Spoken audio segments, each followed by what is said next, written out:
各位朋友，我好多次咧同大家講過咧，樂器咧係絕對唔應該跌嘅。跌咗嘅樂器咧，除咗大家睇到嘅損傷之外咧，其實好多時候咧都會出現好多嚴重但係就隱蔽嘅損傷，令到支樂器咧係完全冇吹嘅。今日咧我就有個例子嗱，咁可以俾大家睇下嘅。咁呢度咧係一支 BB horn 啦，咁小朋友用嘅，咁大家睇一睇啦。嗱，呢一個位咧佢就跌過落地咧，所以變咗啦。家長咧就拎嚟修理啦。大家睇到咧，佢呢度跌咧，其實都相當嚴重嘅。咁係唔係簡簡單單將呢個粒推返高咁就得咧？嗱，我可以話俾大家聽咧，係絕對唔係嘅。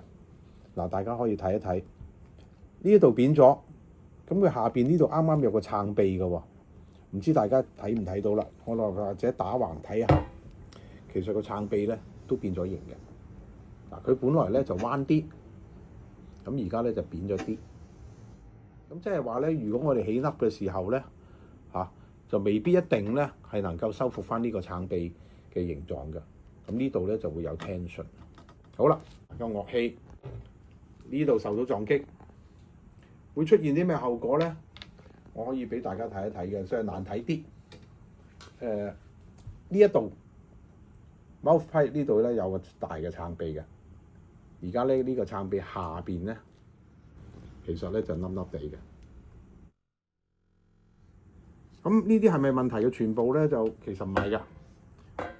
根據我哋嘅記錄咧，咁呢支樂器之前咧就係一切正常嘅，全部都調校正確嘅。咁而家你睇下啦，呢個係佢嘅 main tuning slide， 嗱掹出嚟。嗱，突然之間咧就卡住咁樣嘅，好難掹。唔係佢冇高啊，哇，好，哇，其實點解會咁嘅情況咧？我哋度過啦，呢個 tuning slide 係冇問題嘅。咁但係咧，